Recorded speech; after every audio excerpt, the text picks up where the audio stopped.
American company Ford finally 2 साल बाद अब यू टर्न मारती हुई नजर आ रही है और अपनी एक प्रोडक्शन प्लांट को बेचने की गलती का एहसास अब जाकर फोर्ड को हुआ है। ये कंपनी भारत से यह सोच के गई थी कि भारत से जाने के बाद नए मार्केट में इस कंपनी का स्वागत होगा और भारत के गिरते हुए कार मार्केट से कंपनी बच सकेगी। लेकिन भारतीय ऑटोमोबाइल इंडस्ट्री ने पलटा खाया और आज भारत दुनिया का तीसरा सबसे बड़ा ऑटोमोबाइल मार्केट बन चुका है। खैर, फोर्ड को यह बात अब अच्छे से समझ में आ चुकी है और यही वजह है कि कुछ ऐसे संकेत मिल रहे हैं जिससे साफ तौर पर जाहिर है कि फोर्ड भारत में एक बार फिर प्रोडक्शन शुरू करने के मूड में है। पूरी अपडेट क्या है इस वीडियो में समझते हैं। और आज भारत दुनिया का तीसरा सबसे बड़ा ऑटोमोबाइल मार्केट बन चुका है, उसके लिए इस वीडियो को एक लाइक जरूर करें। साथ ही इसी तरह और भी नॉलेजेबल वीडियो देखने के लिए चैनल को सब्सक्राइब जरूर करें। यह आपके लिए 1 सेकंड का काम है, लेकिन इससे हमारी काफी बड़ी मदद होती है। तो तेजी से बढ़ रहे भारतीय ऑटोमोबाइल मार्केट के लालच से फोर्ड भी नहीं बच पाई और फाइनली फोर्ड ने अपनी बची हुई प्रोडक्शन यूनिट को न बेचने का फैसला ले लिया है। आपको बता दें कि इससे पहले टाटा फोर्ड की गुजरात बेस्ड यूनिट को 725 करोड़ रुपए में एक्वायर कर चुकी है और टाटा का प्लान इस यूनिट में अपनी इलेक्ट्रिक गाड़ियों के प्रोडक्शन को बढ़ाने का था। बची हुई फोर्ड की तमिलनाडु बेस्ड यूनिट को खरीदने के लिए कई कंपनीज ने अपना इंटरेस्ट दिखाया। चीन की मॉरिस गैरेज यानी कि एमजी के अलावा ताइवान की बिलफास्ट और भारत की महिंद्रा फोर्ड से इनकी प्रोडक्शन यूनिट को खरीदना चाहती थी, लेकिन ये फाइनलाइज नहीं हो पाई। आखिर में भारत की जेएसडब्ल्यू ने जब इस नई यूनिट को खरीदने में इंटरेस्ट दिखाया, तब जाकर फोर्ड को अपने इस एसेट की वैल्यू समझ में आ गई और फोर्ड ने ऑफिशियली इस बात को अनाउंस कर दिया है कि वह इस यूनिट को नहीं बेचने वाली और इसका केवल एक ही रीजन बचा है और वो ये कि फोर्ड फिर दोबारा भारतीय मार्केट में इलेक्ट्रिक गाड़ियों के प्रोडक्शन में कूद सकती है। आपको बता दें कि तमिलनाडु की जिस यूनिट को बेचने से फोर्ड पीछे हटी है, उस यूनिट में फोर्ड अपनी पैसेंजर कार के अलावा अपने इंजन तक मैन्युफैक्चर करती थी। जेएसडब्ल्यू ने हाल ही में चाइनीज कंपनी एसआईसी की भारतीय यूनिट का 35% शेयर खरीद लिया था और जेएसडब्ल्यू खुद अब इलेक्ट्रिक कार की प्रोडक्शन का मन बना चुकी है। यही वजह है कि वियतनामी वीएनफास्ट के अलावा जेएसडब्ल्यू खुद एक प्रोडक्शन यूनिट की तलाश में है।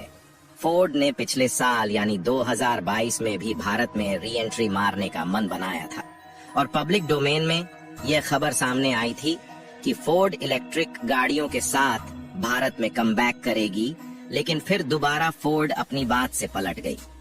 देखिए, पर्सनली हमें ऐसा लगता है कि फोर्ड अभी भी कहीं न कहीं भारतीय मार्केट को लेकर कॉन्फिडेंट नहीं है। यही वजह है कि 2 साल बाद भी अमेरिकन कंपनी डिसाइड नहीं कर पा रही कि भारतीय मार्केट में टिकने लायक है भी या नहीं। जानकारों का मानना है कि फोर्ड ने एक टाइम के बाद अपने कस्टमर्स को बेहतर क्वालिटी और फीचर्स देना बंद कर दिया था और उस दौरान हुंडई, टाटा और मारुति सुजुकी ने कम कीमतों पर बेहतर फीचर देना शुरू कर दिया था, जिसकी वजह से फोर्ड के कस्टमर्स का बेस टूट गया और हुआ यह कि फोर्ड की सेल्स लगातार गिरने लगी। देखिए, ये बात तो डिसाइड है कि फोर्ड इस प्लान को अपने पास ही रखने वाली है, लेकिन अब यह कह पाना मुश्किल है कि कब से फोर्ड भारत में प्रोडक्शन शुरू करेगी। इनफैक्ट ऐसा भी माना जा रहा है कि फोर्ड आगे चलकर इस यूनिट को एक्सपोर्ट मार्केट के लिए इस्तेमाल कर सकती है। ऐसे मार्केट जहां आज भी डीजल और पेट्रोल गाड़ियां ज्यादा इस्तेमाल में लाई जाती है। जाहिर तौर पर फोर्ड ने अपनी पिछली गलतियों से सीखा होगा और इस बार फोर्ड उन गलतियों को सुधार सकती है। फोर्ड से पहले अमेरिकन कंपनी जनरल मोटर्स ने भी 2017 में भारत से एग्जिट कर लिया था। ये तो हुई अमेरिकी कंपनी फोर्ड की बात। इसके अलावा आने वाले समय में अगर आप रूसी कंपनीज को भारत में इन्वेस्ट करता हुआ देखें तो चौंकिएगा मत, क्योंकि रूस का एक काफी बड़ा इन्वेस्टमेंट प्लान शुरू हो चुका है और इसके चलते भारत की अब तक की सबसे बड़ी पेट्रोकेमिकल प्लांट सेटअप होने वाली है। भारत और रूस का ये जॉइंट वेंचर यूरोपियन मार्केट को अंदर तक हिलाने के हिसाब से बनाया गया है और ये ऐसे मार्केट है जहां की पेट्रोकेमिकल इंडस्ट्री को मेनली ऑयल प्रोड्यूसिंग देश और चीन मिलकर चलाते हैं। मेन खबर पर आगे बढ़ने से पहले ये जान लेते हैं कि यह इंडोर्शियन जॉइंट वेंचर किस तरह बड़े मार्केट्स में उथल पुथल मचाएगा। पेट्रोकेमिकल्स इंडस्ट्री को मेनली दो केमिकल्स डोमिनेट करते हैं। ये केमिकल्स है पॉलीइथिलीन और पॉलीप्रोपिलीन। इसको ऐसे समझिए कि जितने भी पेट्रोकेमिकल्स का प्रोडक्शन दुनिया भर में होता है, उनमें से 7% पेट्रोकेमिकल्स पॉलीइथिलीन और पॉलीप्रोपिलीन होते हैं। ये वही केमिकल्स हैं जिनसे प्लास्टिक पॉलीथीन प्रोड्यूस होती है। इन दोनों केमिकल्स का प्रोडक्शन दुनिया भर में इतना हो चुका है कि डिमांड से ज्यादा सप्लाई खड़ी हो चुकी है। इसकी वजह से इन दोनों केमिकल्स का प्रॉफिट मार्जिन आज की डेट में काफी कम है और यूरोपियन मार्केट की पेट्रोकेमिकल इंडस्ट्री को मेनली चीन और ऑयल प्रोड्यूसिंग देश डोमिनेट करते हैं। इस इंडो रशियन जॉइंट वेंचर का मेन पर्पस इसी डोमिनेंसी को खत्म करने का है। मेन खबर यह है कि इंडो रशियन कंपनी और नयारा एनर्जी 2024 के पहले क्वार्टर से 4.5 लाख टन कैपेसिटी की पॉलीप्रोपिलीन प्लांट ऑपरेशन करने जा रही है। इस यूनिट का नुकसान यह है कि पॉलीप्रोपिलीन की ओवर सप्लाई को ये और इन्वेंटरी से भर देगी, जिससे केमिकल के दाम और नीचे आ जाएंगे और न केवल भारत बल्कि ओवरसीज मार्केट में इस केमिकल के बड़े सप्लायर्स इस यूनिट के आने से सहमे हुए हैं।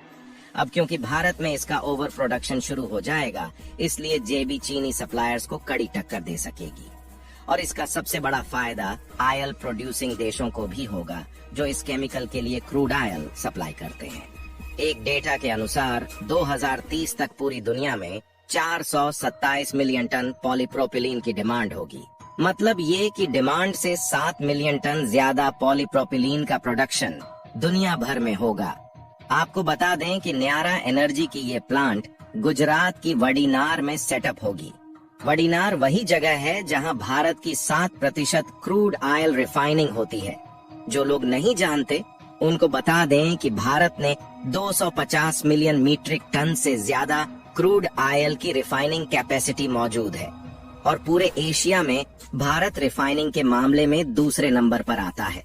कमाल की बात यह है कि प्लास्टिक बनाने का रॉ मटेरियल यानी कि पॉलीप्रोपिलीन बांग्लादेश मेजरली भारत से सोर्स करता है, लेकिन आज भी प्लास्टिक को एक भारी मात्रा में बेरोकटॉक बांग्लादेश से भारत में डंप किया जाता है। नयारा एनर्जी के अलावा HPCL पंजाब में एक पेट्रोकेमिकल प्लांट लगाने जा रही है और इस यूनिट में हर साल करीबन 1 मिलियन टन पॉलीइथिलीन का प्रोडक्शन किया जाएगा। HPCL इस यूनिट को मित्तल एनर्जी के साथ JV में स्थापित करेगी और इस यूनिट को भी 2024 के मध्य से ऑपरेशनल कर दिया जाएगा। अगर आप लोग अभी भी इस वीडियो को यहाँ पर देख रहे हैं, इसका मतलब ये है कि आपको वीडियो पसंद आ रहा है, इसलिए इस वीडियो को एक लाइक जरूर करें और आप लोग कमेंट में अपनी राय बताइए कि क्या अमेरिकी कंपनी फोर्ड भारत में इलेक्ट्रिक गाड़ियाँ बनाने वाली है या फिर